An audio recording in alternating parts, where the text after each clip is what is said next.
Hoje é o primeiro domingo do mês, é o domingo da exposição de Gênesis, então abramos a palavra de Deus em Gênesis capítulo 14.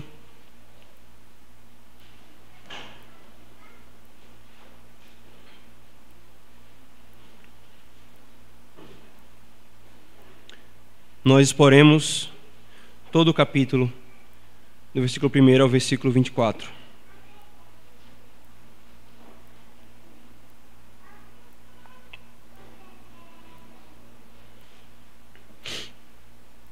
Gênesis capítulo 14.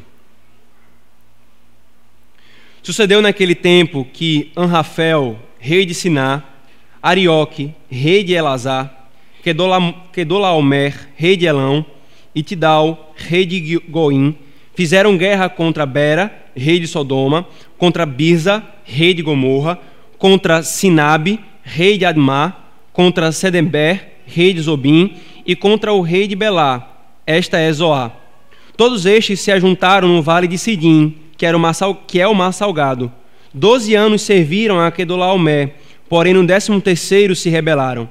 Ao 14º ano veio Quedorlaomer e os reis que estavam com ele e feriram aos Refaíns em Asterote, Carnaim, e aos Uzins em An, e aos Emins em Savé-Kiriataim, e aos Oreus no seu monte Seir, até El-Parã, que está junto ao deserto. De volta, passaram em Empispate, que é Cádiz, e feriram toda a terra dos amalequitas e dos amorreus, que habitavam em Hazazon-Tamar. Então saíram os reis de Sodoma, de Gomorra, de Admá e de Zeboim e de Belá, esta é Zoá, e se ordenaram e levantaram batalha contra eles no vale de Sidim, contra Quedolaomer, rei de Elão, contra Tidal, rei de Goim, contra Anrafel, rei de Siná, contra Arioque, rei de Elazar, 4 reis contra 5. Ora, o vale de Sidim estava cheio de poços de betume, e os reis de Sodoma e Gomorra fugiram, alguns caíram neles, e os restantes fugiram para o monte. Tomaram, pois, todos os bens de Sodoma e de Gomorra, e todo o seu mantimento, e se foram. Apossaram também de Ló, filho do irmão de Abrão, que morava em Sodoma, e dos seus bens, e partiram. Porém veio um que escapara e o contou a Abrão, o hebreu. Este habitava junto dos carvalhais de Manre, o amorreu, irmão de Escol e de Aner, e os quais eram aliados de Abrão. Ouvindo Abrão que seu sobrinho estava preso, fez sair 318 homens dos mais capazes, nascidos em sua casa, e os perseguiram até Dan. E repartidos contra eles de noite, ele e os seus homens, feriu-os e os perseguiu-os até Robá, que fica à esquerda de Damasco.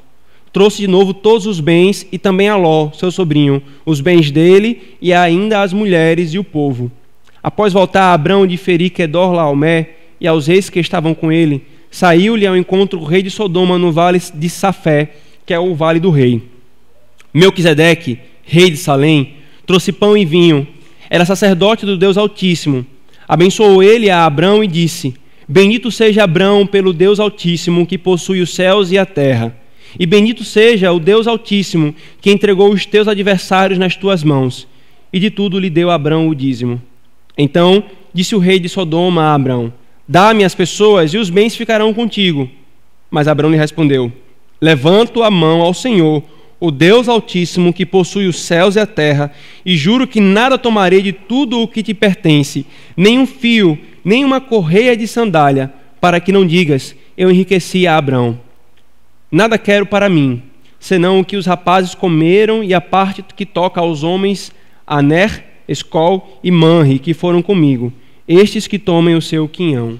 Amém. Vamos orar, irmãos, pedindo a bênção do nosso Deus. Senhor bendito, diante da Tua palavra, Senhor, nós nos colocamos desejosos de sermos ensinados por Ti.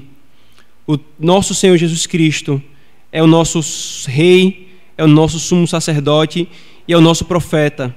É por isso, Senhor, que nesse culto nós aguardamos ansiosamente sermos ensinados pelo nosso profeta, pelo Espírito Santo que Ele nos deu, iluminando-nos em entendimento e movendo os nossos afetos e fé, sendo depositados apenas no Senhor. Nós oramos em nome de Jesus. Amém.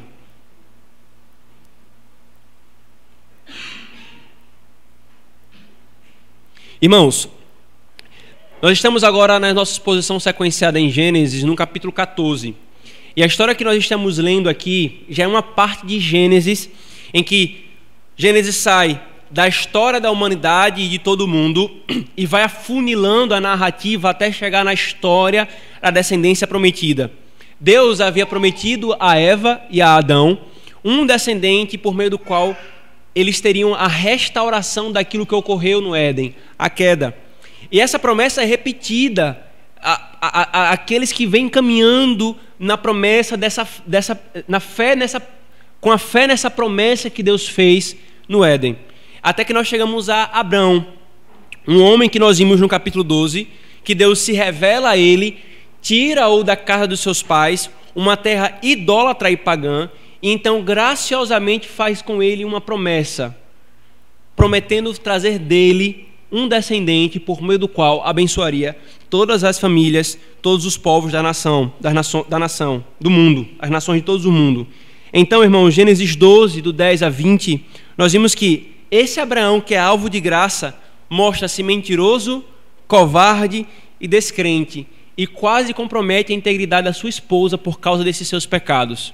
Então o Senhor o tira do Egito para onde ele foi sem ter sido ordenado, e nós chegamos em Gênesis capítulo 3. Depois de Abraão aprender a lição, seu sobrinho Ló se aparta dele, sendo guiado pela vista para Sodoma e Gomorra.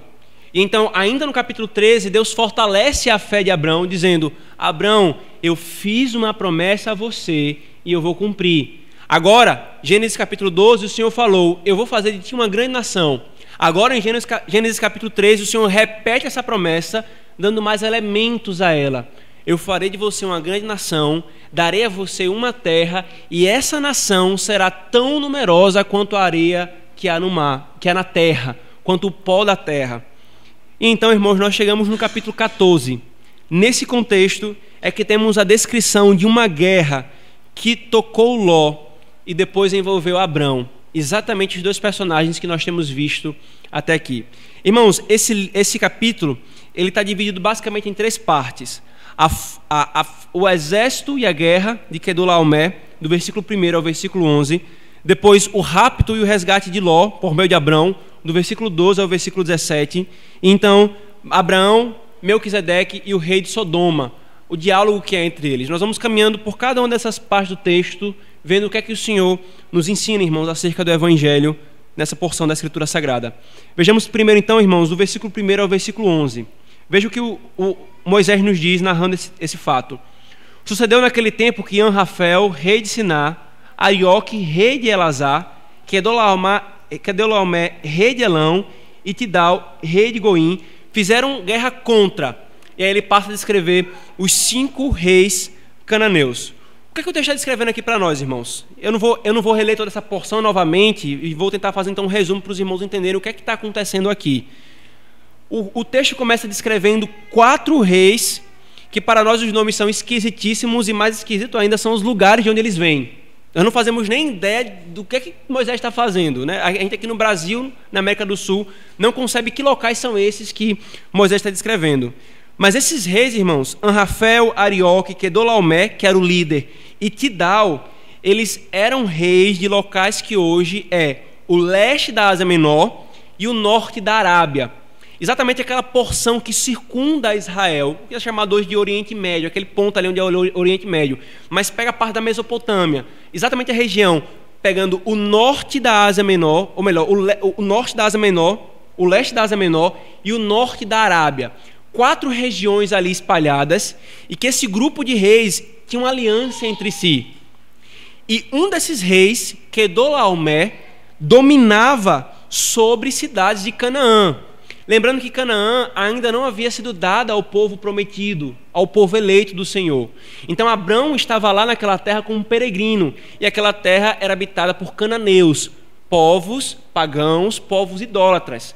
E Quedorlaomer dominava sobre esses reis naquela região de Canaã.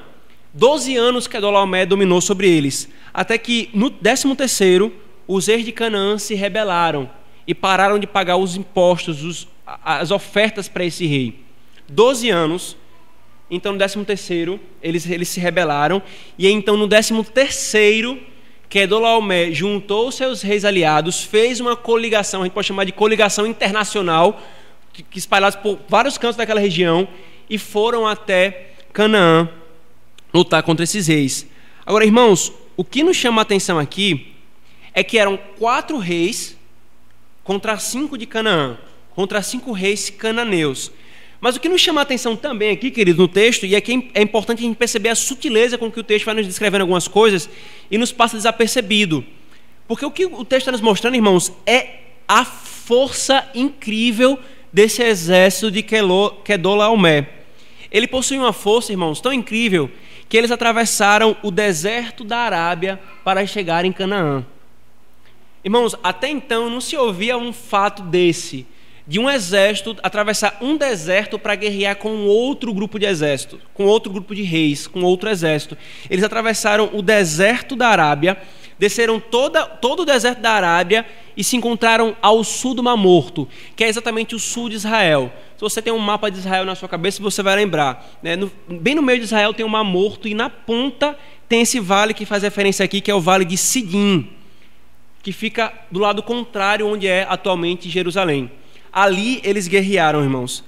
Agora, a sua força, queridos, a força de Quedorlaomer e desse exército não é vista apenas no fato deles atravessarem um deserto com todo um exército. O texto nos diz, irmãos, que até chegar em Canaã, até chegar nesse vale de Sidim, eles foram destruindo vários povos que estavam naquela região. E sabe qual é o povo que primeiro é dito que eles destruíram? Eles destruíram os Refaíns. Os Refaíns, irmãos, eram um dos povos mais altos dentre os cananeus, a tal ponto que eles eram conhecidos por terem gigantes no seu meio. Esse exército atravessou um deserto e destruiu 7 cidades com seus povos até chegarem onde eles queriam chegar para lutar efetivamente. E o primeiro povo que eles destruíram são exatamente um povo conhecido por terem gigantes. Veja a força, irmãos, desse exército. Quando eles chegam ali onde eles queriam, eles lutam contra os 5 reis cananeus e dizimam esses reis. Esses homens fogem, caem em poços que tinham naquela região e se espalham e a vitória está certa. Foi, irmãos, uma campanha militar fantástica. Quedorlaomer, com seus 4 aliados, destruíram os reis de Canaã. Agora, irmãos, quem foi que, guiado pela vista e coração cobiçoso, foi morar próximo a Sodoma e cada vez mais se aproximou e passou a morar na própria cidade? Quem foi, irmãos, que foi levado como um dos prisioneiros nessa guerra? Veja o versículo 12. Apossaram-se também de Ló, filho do irmão de Abrão, que morava em Sodoma, e dos seus bens, e partiram. Irmãos, toda essa narrativa dessa guerra é para chegar nesse ponto. Quem é que foi levado? Ló. Quem é que foi morar em Sodoma, próximo a Sodoma e Gomorra? E aqui é interessante uma coisa, irmãos, porque em Gênesis capítulo 13, o texto nos diz que Ló foi morar próximo das cidades. Ele não foi morar na cidade de Sodoma e Gomorra. E nós vimos isso em Gênesis capítulo 3, que provavelmente Ló pode ter colocado no seu coração: eu vou morar próximo deles, mas eu não vou me contaminar com eles. Eu vou estar ali, usufruindo do melhor, com a mesma mentalidade que eles têm, porque Ló foi guiado pela vista.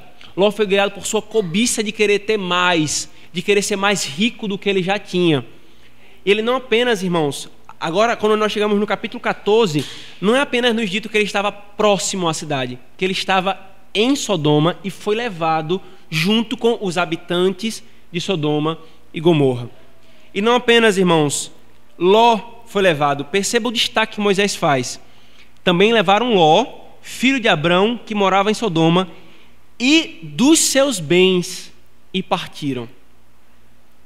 Irmãos, esse destaque aqui é fantástico, porque nós poderíamos pressupor isso. Ora, numa guerra, naquele contexto do mundo antigo, no Oriente Médio, estava implícito que quando um exército ganhava, eles não apenas levavam prisioneiros, mas também os despojos, os bens. Isso aqui é implícito. Mas Moisés faz questão de registrar que os bens de Ló foram levados como cativo também. Irmãos, os bens que foram o motivo de Ló se separar de Abrão os bens da ambição de Ló, eles foram levados e são de outro. Os bens que levaram Ló a se separar de Abrão: meu tio Abrão, nós temos muitos bens, a terra não consegue nos suportar, vamos se apartar um do outro. E Abrão fala: vamos se apartar para que não haja briga entre a gente. Então Ló levanta a vista, olha para as campinas de Sodoma e Gomorra e, guiado pela vista, não pela fé, guiado pela cobiça e pela ambição, ele escolhe o que para ele seria o melhor dessa terra. Por causa desses bens, onde é que estão agora os bens de Ló? Sob a posse de Quedorlaomer e os reis aliados. Queridos, quanta tolice a gente faz por bens que a ferrugem corrói e o ladrão rouba. Quanta tolice, irmãos. Quanta tolice. Ló poderia olhar exatamente para aquela situação: eu estou preso e aquilo que me levou a se afastar do meu tio, os meus bens, pertence a outro. De que valeu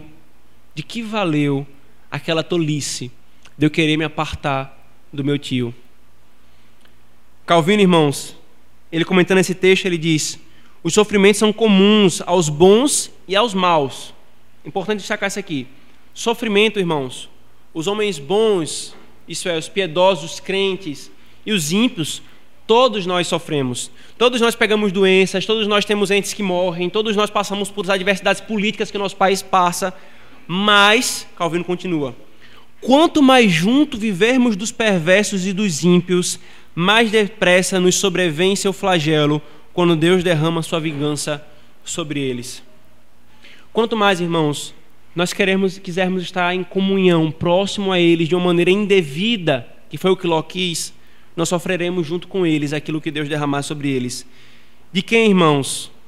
De quem você tem buscado a companhia constante? De quem você tem mais prazer de estar? Com a igreja do Senhor Jesus Cristo, com o povo da promessa, que aguarda o retorno do descendente que foi prometido, ou com aqueles que são de Sodoma e Gomorra? Quem são os seus amigos mais íntimos? Em quem está o seu prazer? Com quem você gosta de se relacionar e de estar mais tempo? Mas quando paramos, irmãos, para pensar nessa narrativa aqui, algo nos chama mais atenção ainda. Alguém que vencesse esse exército seria uma pessoa muito mais forte e extraordinária que esse exército. Vocês perceberam que esse exército de Quedorlaomer não é qualquer coisa, não é? Atravessaram um deserto, destruíram 7 cidades antes de chegar para a luta contra aqueles que eles queriam lutar. E dentre essas cidades havia povos que eram gigantes. Era um exército extraordinário. Quem vencesse esse exército seria mais extraordinário que eles. E então vimos, irmãos, chegamos na segunda parte do texto, versículo 12 ao versículo 17. Por favor.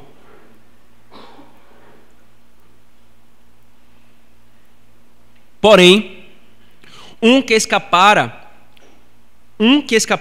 e contou a Abrão, o hebreu, ele estava junto dos carvalhais de Manre, o amorreu, irmão de Escol e de Ané, os quais eram aliados de Abrão. O que acontece aqui, irmãos? Quando o povo de Sodoma e Gomorra e esses outros reis que se juntaram para guerrear contra esses reis da Mesopotâmia foram levados, é dito que um conseguiu escapar. Se mais, não sei, é dito, mas que esse um correu para contar para Abrão. E aqui é interessante, irmãos, é um pequeno detalhe que Moisés coloca no texto. É Abrão, vírgula, o hebreu. O texto poderia simplesmente, irmãos, dizer Abrão e continuar o texto, mas faz-se questão de destacar Abrão, o hebreu. Para quê, irmãos? Por que essa informação é interessante? Porque mesmo no meio daqueles povos cananeus, Abrão não perdeu a sua identidade de hebreu. E nós vimos, irmãos, na exposição de Gênesis anteriormente, que essa expressão faz referência a Éber, o descendente de Abrão, que era um no meio da geração corrompida que adorava ao Deus vivo e verdadeiro. Faz-se questão de manter a distinção. Como quem diz, como que o fugitivo pensasse, ele está no nosso meio, mas não é um dos nossos, é Abrão, o hebreu. E correu para contar a ele o que havia acontecido com o seu sobrinho, Ló. E quando Abrão recebe essa informação, irmãos, o que é que ele poderia ter dito? Ele poderia ter dito: Ló está lá por culpa dele. Ele foi levado como prisioneiro porque ele quis, pela cobiça, estar lá. Abrão poderia dizer isso, irmãos, mas ele não faz isso. Abrão ele ama Ló. Abrão ele percorreu pelo menos 200 quilômetros, deixou os seus bens descobertos de proteção para resgatar aquele sobrinho que quis se apartar dele. Nós lemos a narrativa de Gênesis 13, nós vimos a exposição desse texto e vimos como que Abrão foi pacificador, como Abrão foi terno com Ló, como Abrão deu a ele o direito que pertencia a ele, deu a Ló o direito que pertencia a Abrão. Ele era o mais velho, era ele que recebeu a promessa da terra, era ele que tinha prioridade de escolher para onde ele queria ir, mas ele concede a seu sobrinho, como quem diz: Ló, não tenha briga entre nós. Abrão, irmãos, ama o seu sobrinho Ló. E então, de noite, após nos é dito que o exército de Quedorlaomer foi atacado à noite, possivelmente eles estavam celebrando a vitória ou dormindo, algo do tipo. Esse exército que Abrão recolhe junto com seus companheiros que estavam naquela região faz uma estratégia fantástica. Invade o acampamento desse exército extraordinário e com 318 homens destrói esse exército e vence esse exército. Eu vou repetir, irmãos. Com 318 homens, Abrão destrói esse exército extraordinário. Percebamos, irmãos, uma coisa aqui. Percebamos uma coisa importantíssima aqui em toda essa narrativa. Deus está trabalhando em Abrão. Deus está trabalhando em Abrão. De covarde, em Gênesis capítulo 12, covarde ao ponto de querer entregar a sua esposa para ser possuída por outro homem, a um corajoso que quer salvar o seu sobrinho Ló, a quem ele ama. Abrão aprendeu a lição, irmãos, e Deus está trabalhando nele, de covarde a corajoso. Do homem que estava disposto a entregar sua mulher a outro, ao homem que agora ouve que o seu sobrinho amado está preso por causa de um exército extraordinário, junta 318 homens e vai para a guerra contra esse exército. E aqui vem uma observação importante, irmãos. Isso é para nos mostrar, especificamente aqui com relação a essa guerra, que a verdadeira religião tende a tornar os homens não covardes, mas verdadeiros crentes, verdadeiros valentes. A verdadeira fé, irmãos, não torna os homens, vocês homens, covardes, mas valentes verdadeiramente e piedosamente. Quando nós lemos a história de Abrão, queridos, nós sabemos que ele é extremamente pacificador. Bastamos ver o capítulo 13 que nós acabamos de escrever e continue lendo a narrativa e você verá. Abrão é um homem extremamente pacificador. Abrão não fica procurando confusão, não fica ambiciando território. Não, ele está na dele. Mas eis que aqui está um dos seus que foi sequestrado por homens maus. A fé verdadeira, irmãos, não diz aos homens: sejam frouxos e adotem um pacifismo de Mahatma Gandhi. Não. Mas ela diz: lutem piedosamente. Lutem piedosamente. O cristão, irmãos, é um pacificador, não um pacifista. Há guerras, queridos, que são inescapáveis e inevitáveis. E os verdadeiros homens que professam a verdadeira fé estarão prontos para defender a verdade e aqueles a quem ele amam. O que é que motivou, irmãos, muitos irmãos nossos na Segunda Guerra Mundial a se lançarem na guerra? O que é que motivou muitos irmãos nossos a se lançarem na guerra? Se levantarem contra um sistema totalitário que queria arrogar para si o título de Deus. Aqui está, irmãos, uma guerra justa. Abrão não procurou a briga. Abrão Abrão estava na dele. Mas um exército perverso sequestrou aquele a quem ele amava. Então ele tem de lutar. Ele tem de guerrear. Abrão foi, irmãos. Abrão foi e venceu esse exército fortíssimo. E como eu acabei de falar, alguém que vencesse esse exército extraordinário seria mais extraordinário que esse exército. E é exatamente aqui, irmãos, a pessoa mais forte que nos é apresentada. Abrão, que com seus 318 vence esse exército. Porém, irmãos, é importante nós lembrarmos que isso não vem de Abrão. Deus havia dito que o abençoaria. Essa força que nós vemos que nós testemunhamos Abrão lutando, essa bravura que o conduz a isso, vem exatamente desse Deus em quem ele colocou a fé. E não apenas Abrão, irmãos, mas Deus havia mostrado que por meio de Abrão ele abençoaria aqueles que estavam ao seu redor. Ló é abençoado por isso. Os 318, posteriormente nós vamos ver, são abençoados porque recebem um pagamento por causa disso. Os habitantes de Sodoma e Gomorra, ímpios, são abençoados por causa da presença e da ação de Abrão. Isso vem de Abrão? Não.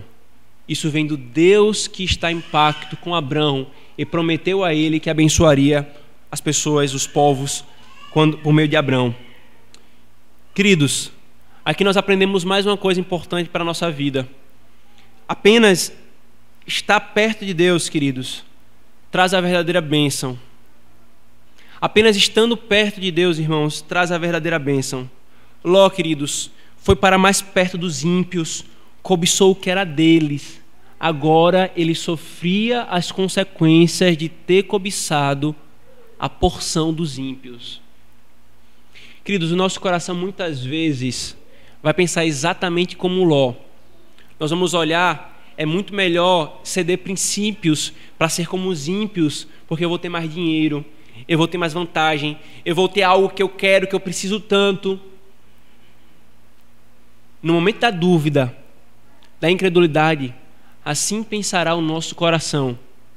Vendo todas as vantagens possíveis, a gente chuta a piedade, chuta a nossa fé para lado e segue o mesmo caminho dos ímpios. Mas, irmãos, só há a verdadeira bênção da parte de Deus, e eu não estou falando aqui de bênção necessariamente material. O gozar o favor de Deus não é estar junto em comunhão, não é ser como os ímpios, como Ló quis ser, mas é caminhar pela fé, piedosamente, dependendo do Senhor. Ló sofria as consequências de olhar para a vida como os idólatras olham. A pergunta é: como você tem olhado para a vida? Você tem medido a sua vida pela régua dos ímpios ou pela régua da palavra de Deus? Você tem feito exatamente como Asaf no Salmo 73, ver os ímpios prosperar, e isso lhe causa angústia, porque você queria que fosse você. Os ímpios estão prosperando, eu, um filho de Deus tão piedoso, não estou prosperando. Irmãos, esse caminho, essa estrada levará à dor. E era exatamente o que Ló está experimentando aqui, irmãos. Depois não diga que Deus, por meio dessa história de Ló, não está te alertando sobre os perigos de ver a vida assim, de ver a vida com os olhos dos idólatras, com os olhos dos ímpios, que ambicionam coisas que não lhe dizem respeito e que são pecaminosas. Ló, irmãos, Ló, é que é um ponto fundamental em toda essa narrativa. Ló não merecia ser resgatado. Ló não merecia ser resgatado, irmãos. Ele se colocou nessa situação, a gente lembra disso. Gênesis capítulo 13, ele que quis ir para lá, ele se colocou nessa situação. Mas Abrão, mais forte que o exército extraordinário de Quedorlaomer, o amou e o resgatou. Assim, queridos, somos eu e você. Não merecíamos ser resgatados. Nós nos colocamos nessa prisão em nosso pai Adão. Mas Jesus Cristo, mais forte que o exército de Satanás, da carne e do mundo, nos amou e nos libertou. Eu e você não somos como o corajoso Abrão. Eu e você somos como o tolo Ló, que nos colocamos numa situação indevida. Merecíamos não ser resgatados, mas ainda assim fomos resgatados pelo nosso Abrão, mais forte e mais corajoso. Abra, por favor, Colossenses, capítulo 1.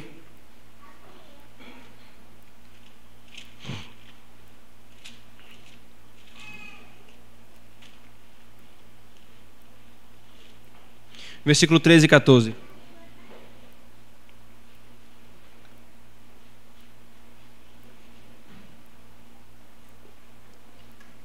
Veja a linguagem do apóstolo Paulo. Ele nos libertou do império das trevas e nos transportou para o reino do Filho do seu amor, no qual temos a redenção, a remissão do pecado. Irmãos, essa história desses reis esquisitos e dessa guerra que foi posta aqui é exatamente para nos mostrar e nos anunciar o Abraão forte que veio nos libertar desse exército, desses reis, Satanás, o pecado e a carne. Os que veem, irmãos, Cristo como uma mariquinha e impõem sobre ele uma visão errada dos pacifistas humanistas, não distinguindo o caráter da sua segunda vinda, eles se escandalizam com essa imagem que o apóstolo Paulo nos fala e que nos é anunciada aqui em Gênesis, irmãos. Mas Cristo, queridos, nos é anunciado e nos é apresentado como um rei que ama a sua noiva e o seu povo e vem lutar e vem guerrear para salvar esse povo, porque ele o ama. Porque ele o ama. Veja só as imagens, irmãos, que a Escritura traz para a gente. Por favor, Apocalipse, capítulo 19. Nós já vimos, irmãos, que Cristo, na sua primeira vinda, ele veio como uma ovelha mansa que seria levada ao matadouro. Ele não veio para julgar o mundo em sua primeira vinda, mas para salvar o mundo. E aí muitos esquecem de que há uma segunda vinda e desfiguram o ser de Cristo enfatizando apenas esse aspecto da sua obra. Ele é isso, e ele continua sendo terno para com os pecadores, para com a sua igreja. Mas a Escritura não para aqui. Há uma outra imagem desse Redentor, que se assemelha exatamente a esse Abrão corajoso, como um tipo de Cristo que foi e destruiu um exército numeroso. Apocalipse capítulo 19, versículo 11 a 16. Vi o céu aberto e eis um cavalo branco. O seu cavaleiro se chama Fiel e Verdadeiro e julga e peleja com justiça.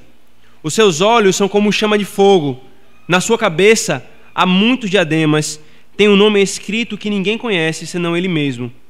Apocalipse 19, versículo 13 agora. Está vestido com um manto tinto de sangue e o seu nome se chama o Verbo de Deus. E seguiram-no os exércitos que há no céu, tomando cavalos brancos com vestiduras de linho finíssimo, puro e branco. Sai da sua boca uma espada afiada, para com ela ferir as nações, e ele mesmo as regerá com um cetro de ferro, e pessoalmente pisa o lagar do vinho do furor da ira do Deus Todo-Poderoso.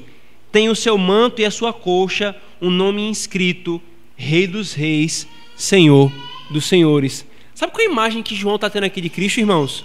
A visão que ele está tendo de Cristo, Cristo como um cavaleiro, que vem num cavalo branco, suas vestes estão manchadas de sangue, e ele pisa o lagar da ira de Deus, ele luta contra os inimigos de Deus, e ele destrói as nações, regendo-as com cetro de ferro. Sabe que imagem é essa, irmãos? O nosso Senhor, quando ele veio na sua primeira vinda, foi como um salvador, para salvar e consumar a salvação do seu povo, efetivar a salvação dos eleitos de Deus. Quando ele retornar na sua segunda vinda, ele virá para resgatar esse povo que está aqui e destruir os inimigos de Deus. Ele virá como um juiz, ele destruirá aqueles que se opõem a ele. Se não bastasse, irmãos, abram por favor 2 Tessalonicenses,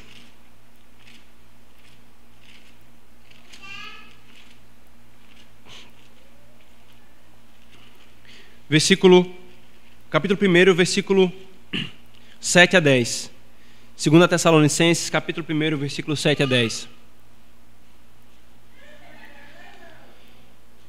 E a vós outros que sois atribulados, alívio juntamente conosco, quando do céu se manifestar o Senhor Jesus com os anjos de seu poder, em chama de fogo, tomando vingança contra os que não conhecem a Deus e contra os que não obedecem ao evangelho de nosso Senhor Jesus.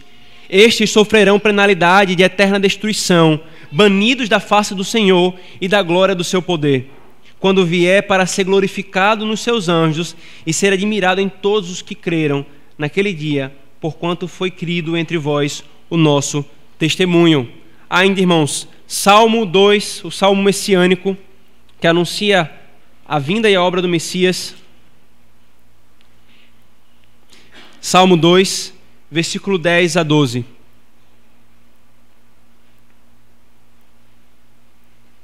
Salmo 2, versículo 10 a 12. Agora, pois, ó reis, sede prudentes. Deixai-vos advertir, juízes da terra. Servi ao Senhor com temor e alegrai-vos nele com tremor. Beijai o filho, para que não se irrite e não pereçais no caminho, porque dentre em pouco se lhe inflamará a ira. Bem-aventurados todos os que nele se refugiam. O salmista está se referindo, irmãos, a Cristo. Está alertando aos reis da terra: não se rebelem contra esse Messias, contra esse rei, porque ele é poderoso e virá resgatar o seu povo e destruir os seus inimigos. Cristo, irmãos, poderia ter dito: vocês estão nessa situação por culpa de vocês. Foi vocês que pecaram. Foram vocês que se rebelaram contra a lei de Deus. Mas ele não fez isso conosco, irmãos. Ele deixou a sua glória e veio sozinho. Não tinha nenhum outro homem ao seu lado. E venceu um exército terrível e destruiu, que destrói tudo o que esse exército toca: o pecado, Satanás e a carne. Nessa batalha, irmãos, de Gênesis capítulo 14, Abrão é um tipo de Cristo, apontando para um general mais forte e mais poderoso, um general que tem muito mais amor para com os seus do que o próprio Abrão tinha para com Ló, um general que deixou coisas muito mais gloriosas para trás do que Abrão deixou seus bens para trás para socorrer os bens de Ló. Essa narrativa, irmão, de Gênesis 14 nos mostra a glória de um poderoso general que veio resgatar a mim e a você, a sua igreja, quando nós não merecíamos, irmãos, quando nós não merecíamos. Então, queridos, a narrativa encerra do versículo 18 ao versículo 24. Veja a partir do versículo 17. Após Abrão voltar de ferir Quedorlaomé e aos reis que estavam com ele, saiu-lhe ao encontro o rei de Sodoma no vale de Safé, que é o vale do rei. Melquisedeque, rei de Salém, trouxe pão e vinho, era sacerdote do Deus Altíssimo. Abençoou a ele Abrão e disse: bendito seja Abrão pelo Deus Altíssimo, que possui os céus e a terra, e bendito seja o Deus Altíssimo, que entregou os seus adversários nas suas mãos.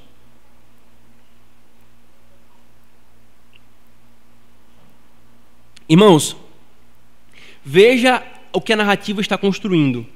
Veja o que Moisés está nos relatando aqui nessa narrativa. Um exército poderosíssimo que destruiu 7 cidades, mais 5 reis, e atravessaram um deserto. Que exército é esse? O exército de Quedorlaomé. E então a narrativa nos apresenta alguém maior do que ele. Abrão, com 318 homens, destruiu esse exército. Agora, irmãos, Abrão, depois dessa batalha, a gente poderia falar, está abafando. Não havia ninguém maior do que ele naquela região. Não há ninguém maior do que na terra, maior na terra do que o próprio Abrão, irmãos. Ele ganhou essa guerra contra esses grandes 4 reis caldeus. Todos os cananeus, queridos, olhavam para Abrão. Todos os cananeus olhavam para Abrão. O que Abrão, o hebreu, fez? Que coisa extraordinária. E então, logo após essa batalha, nos é relatado que 2 reis desses cananeus vêm ao encontro de Abrão e se encontram no vale de Safé. A tradução é Vale do Rei. É o rei de Sodoma e um outro rei chamado Melquisedeque. E de onde aparece esse Melquisedeque, irmãos? Que é o primeiro rei que nos é apresentado aqui. Quando estudando esse texto, irmãos, quando a gente vai estudar o texto para preparar o sermão, e a gente procura fazer as divisões textuais que nos mostram os blocos de ideias. E então me causou um certo incômodo. Eu olhava para o versículo 18 e vi: não tem nenhuma ligação textual aparente entre o versículo 17 e 18, porque não se menciona Melquisedeque antes aqui, fala-se do rei de Sodoma, e quem é o primeiro que aparece? Melquisedeque, do nada, ele cai. Mas, irmãos, é exatamente o propósito de Moisés, apresentar Melquisedeque do nada. Apresentar Melquisedeque do nada, irmãos. É exatamente isso, queridos, uma figura misteriosa. Essa figura misteriosa, o texto nos diz, versículo 18, ele era sacerdote do Deus Altíssimo. E aqui, irmãos, nos chama a atenção isso, porque nós não temos uma estrutura de Israel como nação. Nós temos aqui o relato de um homem que foi chamado dentre todo o mundo pagão e idólatra para ser filho do Deus Altíssimo. mas nos é apresentada aqui uma figura que não é da descendência de Abrão, que nada se fala antes e nada se fala depois, que é apresentado como um sacerdote de qual Deus? O Deus Altíssimo. E que, para que fique claro que o Deus dele é o Deus de Abraão, veja o versículo 19. Ele abençoa Abraão dizendo: seja bendito, bendito seja Abraão, por quem? Pelo Deus Altíssimo, que possui os céus e a terra. Agora veja como Abraão se refere ao seu Deus, versículo 22. Mas Abraão lhe respondeu: levanta a mão ao Senhor, e aqui a expressão é Javé, o Deus Altíssimo que possui os céus e a terra. O texto quer nos mostrar exatamente, irmãos, que o Deus de Melquisedeque não era outro, é o Deus Javé. É o Deus que está se revelando aqui como Deus do pacto, o Deus de Abrão. E Melquisedeque era o sacerdote desse Deus, adorando ao Deus vivo e verdadeiro no meio dos idólatras caldeus. E mais, irmãos, Melquisedeque significa em hebraico rei de justiça, rei de paz.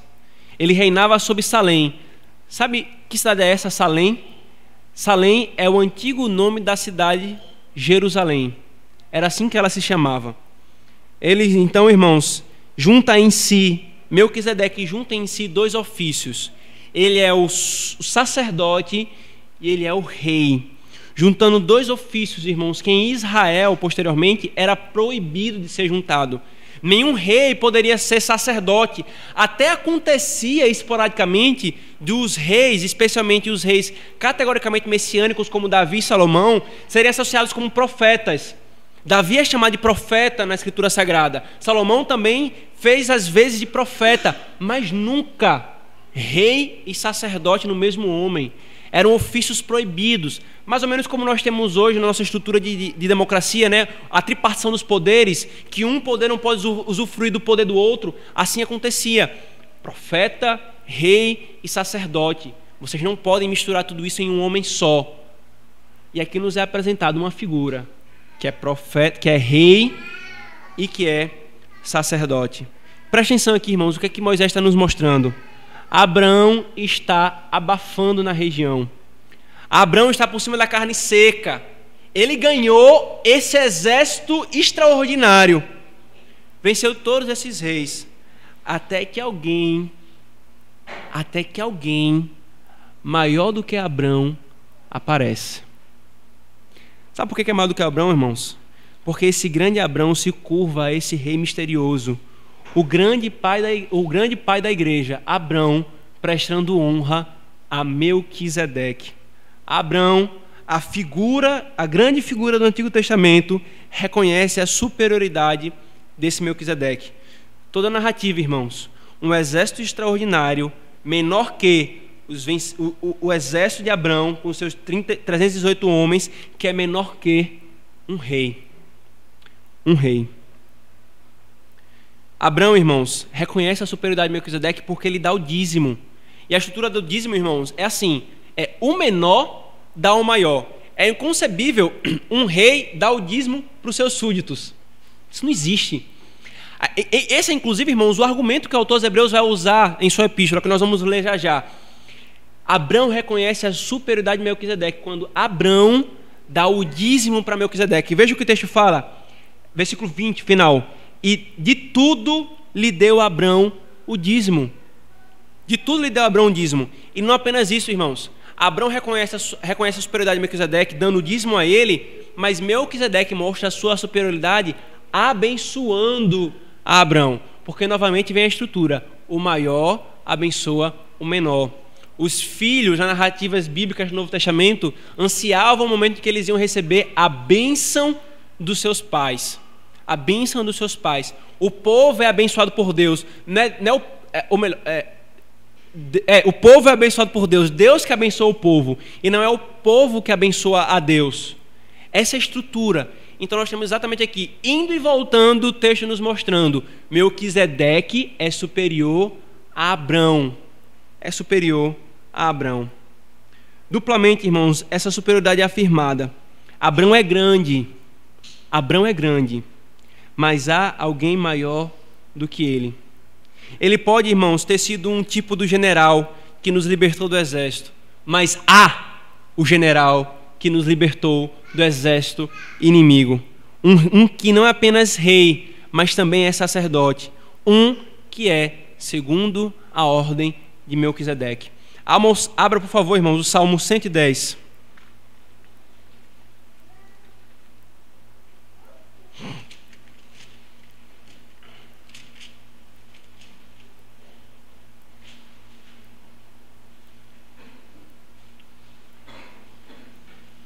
Davi, nesse salmo, irmãos, fala sobre o rei Messias. E veja o que ele diz acerca desse rei Messias. Disse o Senhor ao meu Senhor. Davi está falando que o Senhor Deus disse ao Senhor dele, de Davi. Quem é esse Senhor que ele está se referindo? O texto continua. Assenta-te à minha direita até que eu ponha os teus inimigos debaixo dos teus pés. Isso lembra para você alguma coisa? Irmãos, o Salmo 110 é o salmo mais citado no Novo Testamento se referindo a Cristo, mostrando que o Salmo 110 se referia a Cristo. E o texto continua: o Senhor enviará de Sião o cetro do seu poder, dizendo: domina sobre os teus inimigos, apartar-se-á voluntariamente o teu povo no dia do teu poder. Apresentar-se-á, voluntariamente o teu povo no dia do teu poder. Com santos ornamentos, como o orvalho emergindo da aurora, serão os teus jovens. O Senhor jurou e não se arrependerá. Tu és sacerdote para sempre, segundo a ordem de Melquisedeque. O Senhor, à tua direita, no dia da tua ira, esmagará os reis. Ele julga entre as nações, enche-as de cadáveres, esmagará as cabeças por toda a terra. De caminho, bebe na torrente e passa de cabeça erguida. Sabe qual é a profecia acerca desse rei Messias? Esse que é chamado pelo Senhor: assenta-te à minha direita.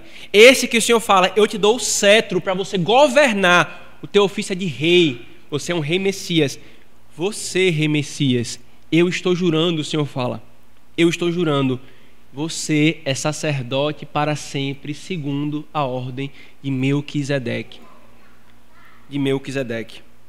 E ainda, irmãos, Hebreus capítulo 6, por favor.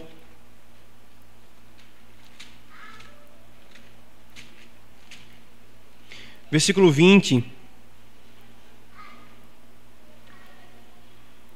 A leitura seria até o versículo 19 do capítulo 7. Vamos tentar fazê-la. Onde Jesus, como precursor, entrou por nós, tendo se tornado sumo sacerdote para sempre, segundo a ordem de Melquisedeque. Porque este Melquisedeque, rei de Salém, sacerdote do Deus Altíssimo, que saiu ao encontro de Abrão, quando voltava da matança dos reis, e o abençoou, para o qual também Abrão separou o dízimo de tudo. Primeiramente se interpreta rei de justiça, depois também é rei de Salém, ou seja, rei de paz. Sem pai, sem mãe, sem genealogia, que não teve princípio de dias, nem fim de existência. Entretanto, feito semelhante ao Filho de Deus, permanece sacerdote perpetuamente. Considerai, pois, como era grande esse a quem Abrão, o patriarca, pagou o dízimo tirado dos melhores despojos. Ora, os que de entre os filhos de Levi receberam o sacerdócio têm mandamento de recolher, de acordo com a lei, os dízimos do povo, ou seja, os seus irmãos, embora tenham estes descendido de Abrão.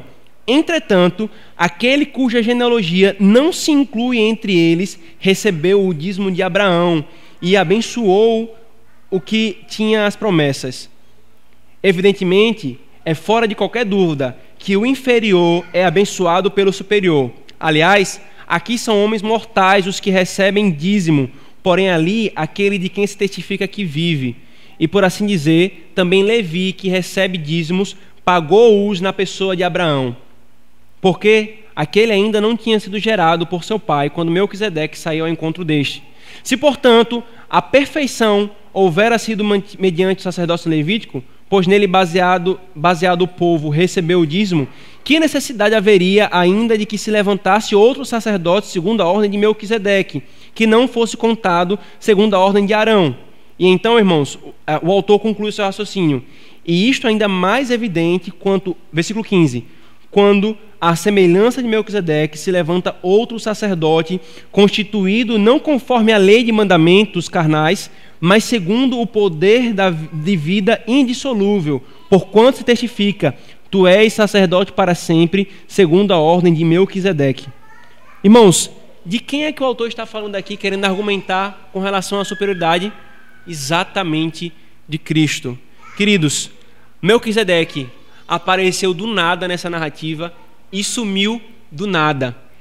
Exatamente esse movimento da narrativa, o autor pega essa informação e fala, exatamente por isso, normalmente quando se introduz um personagem, fala-se, esse personagem é filho de tal, é filho de tal, é filho de tal, ou então ele volta a ser mencionado, ou então anteriormente ele foi mencionado, mas com Melquisedeque, ele apareceu do nada e sumiu do nada. O autor pega essa imagem, esse fato, e não é que Melquisedeque seja perpétuo, eterno, mas é esse fato da narrativa, ele diz, ele não tem pai, ele não tem mãe, ele vive para sempre.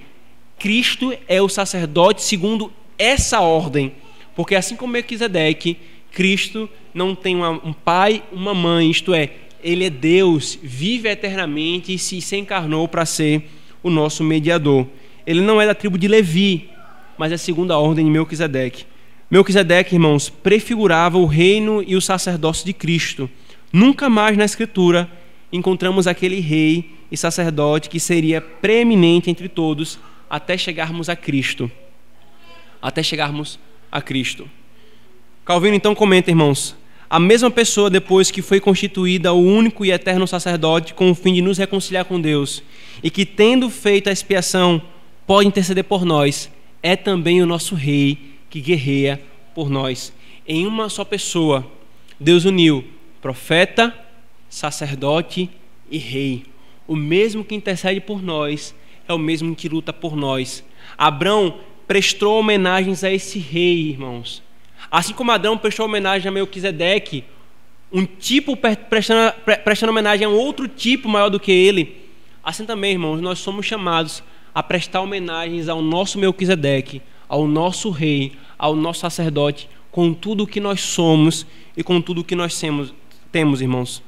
Agora perceba por último, queridos, um contraste aqui que a narrativa não esconde de nós, a narrativa coloca para nós. É exatamente o contraste entre os dois reis, o rei de Sodoma e Melquisedeque, o rei de Salém. Nos é apresentado primeiro, irmãos, a ganância do rei de Sodoma e a piedade do rei de Salém. O rei de Sodoma não consegue ver a bênção por trás e nada faz referência ao livramento. O rei de Salém louva e abençoa Abrão por causa da vitória. O rei de Sodoma logo pede arrogantemente parte dos despojos. Irmãos, na lei da guerra, né, há uma discussão acerca disso, mas naquele contexto, o que há mais de convicção é que quando um homem vence um exército, tudo é dele. Ora, você, nesse caso aqui de Sodoma, o rei de Sodoma perdeu tudo, ele não tinha mais o que fazer, tudo já era de outro.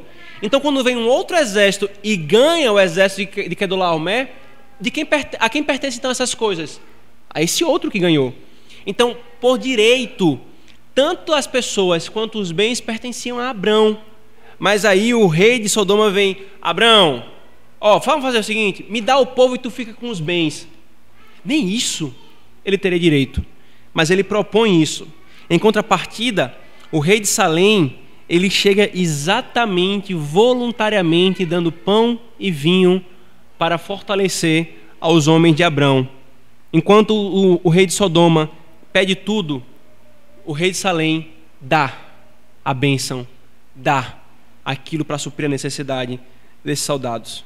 Irmãos, toda essa narrativa, além de nos apresentar a glória desse que é maior que Abrão, Abrão que venceu um exército poderoso, se encontra com alguém que é maior do que ele e se curva diante dele. Você, querido irmão, pode ser forte, você pode ser importante, você pode ser financeiramente poderoso, mas há alguém que é maior que você. E esse alguém é o nosso rei e sacerdote, Cristo. Mas há uma outra coisa aqui, irmãos, que essa narrativa nos ensina, além dessa grande primeira verdade, é que Deus está trabalhando em Abrão. Olhemos para a narrativa, irmãos, até aqui.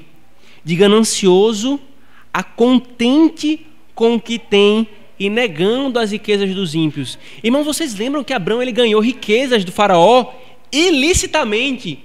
Por que ele ficou rico? Por que ele saiu rico do Egito?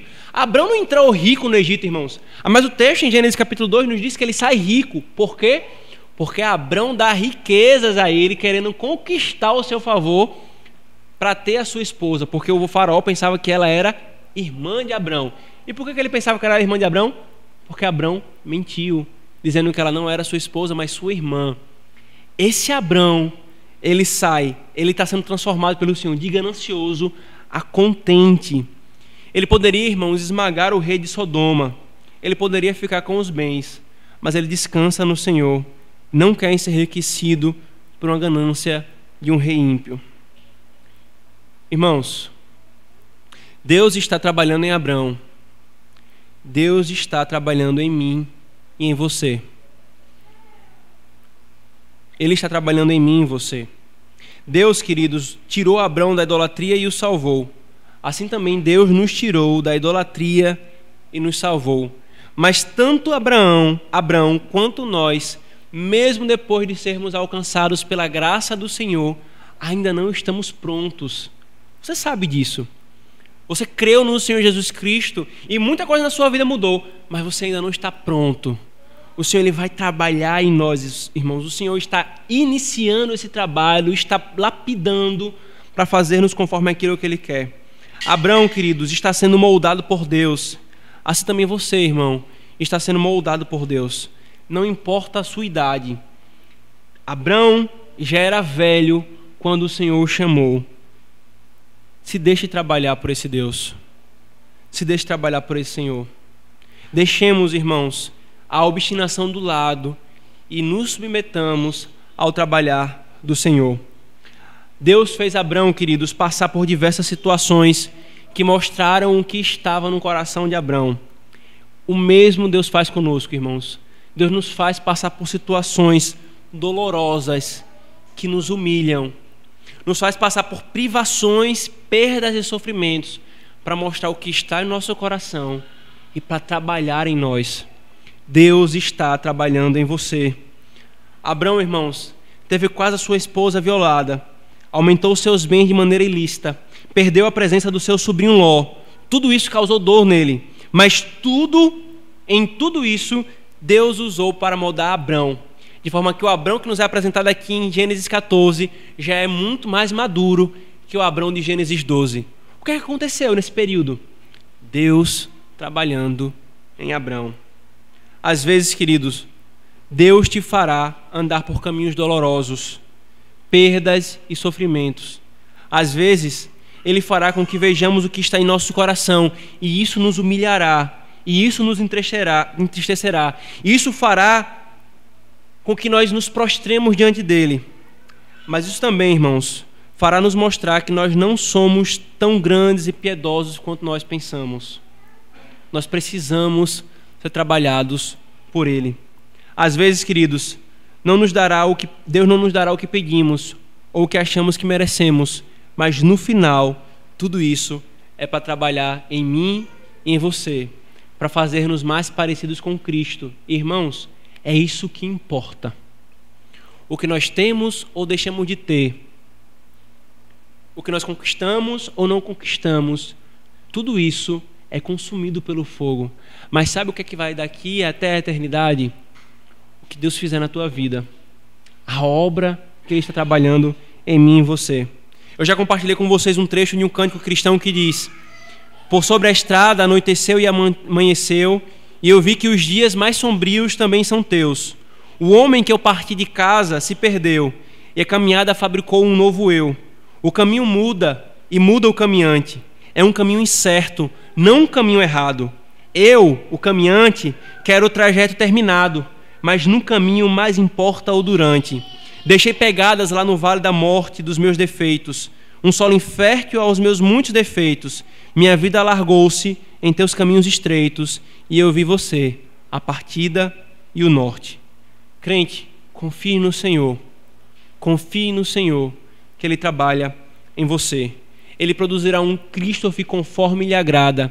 Ele produzirá um Mateus conforme lhe agrada, um Leonardo conforme lhe agrada, uma Mariana conforme lhe agrada, um Peter conforme lhe agrada. Esse é o propósito dele, nos moldar à imagem de Cristo, como Ele está fazendo com Adão. Agora, se você, querido, está há tanto tempo caminhando e vê mais de você do que de Cristo em você, tema. Tema. Se você está caminhando há tanto tempo dizendo que é crente e vê mais de você do que Cristo em você, tema. Desejar, irmão, ser trabalhado por Deus e transformado por Ele é o que todo verdadeiro crente quer. Orar: Senhor, que eu seja menos como e Tu seja mais. Que eu seja menos parecido comigo mesmo e seja mais parecido com Teu Filho. Ou nas palavras de João Batista, que diminua eu para que Tu cresça, Senhor. Mas se você não quer diminuir, isso é um sinal de um péssimo estado da sua alma. Isso é um sinal de um péssimo estado da sua alma. Se hoje, o quanto mais de você, melhor, é assim que você pensa, na eternidade é o que você terá, nada de Cristo. Se o que você pensa hoje é o que o quanto mais de mim, melhor, se você ouve a palavra de Deus e o Senhor lhe repreendendo, lhe dizendo, é por esse caminho que você tem a andar, e você claramente fala, eu não quero, você está querendo mais de você. E se você quer mais de você, hoje é o que você terá na eternidade, nada de Cristo. Nada de Cristo. Você não deveria se conformar com isso, se isso está em seu coração, e deveria ardentemente buscar ser transformado por Ele, ser moldado por Ele. Deus transformou um homem de covarde a corajoso, de ganancioso a contente, da possibilidade de soberba e altivez pela vitória extraordinária a humilde e submisso àquele que é maior. Você pode ser grande, mas há alguém que é maior do que nós, irmãos. E esse alguém é Cristo. Agora, preste atenção. Se você não pertence a Cristo, não espere um rei vir lhe resgatar. Se você não pertence a Cristo, você não é Ló e os bens de Ló. Você está exatamente no meio do exército de Quedorlaomé, no meio do exército de Satanás. Mas hoje, Ele te chama, creia e faça parte do meu exército. Creia e faça parte daqueles que são os meus amados. E então, irmãos, não importa onde você que não crê em Cristo hoje e colocar sua fé nele hoje, e nós os crentes, não importa onde estejamos, irmãos. Ló estava no acampamento do inimigo. Ló estava longe e separado. Abrão foi até lá e resgatou Ló. Não importa onde nós estejamos, não importa onde o seu povo esteja espalhado pela face da terra, Cristo prometeu que quando Ele voltar, Ele resgatará todo o seu povo. Nenhum se perderá. Aqueles que estão mortos ressuscitarão, e os que estão vivos serão transformados, porque esse rei vai resgatar todos. Vai resgatar todos. Coloque, crente, a sua esperança nesse fato. Esse texto nos ensina que há um general que nos amou e nos resgata do exército inimigo numa situação que nós mesmos nos colocamos. Mas esse texto também nos ensina, irmãos, que Deus está trabalhando em nós, transformando-nos de ímpios, de não santificados, para santificados e piedosos. Que Deus nos abençoe. Vamos orar. Deus bendito, nós agradecemos ao Senhor por essa narrativa, Senhor, cheia de detalhes geográficos, nome de reis que nós nem sabemos quem são, mas que nos ensinam, Senhor, essas verdades maravilhosas para a nossa alma. A grandiosidade do nosso general que nos salva e nos liberta e nos resgata do império das trevas. E a graça desse general que está trabalhando em nós, nos moldando, Senhor. Nos dá fé nessa verdade e nessa realidade. Nós oramos em nome de Jesus. Amém.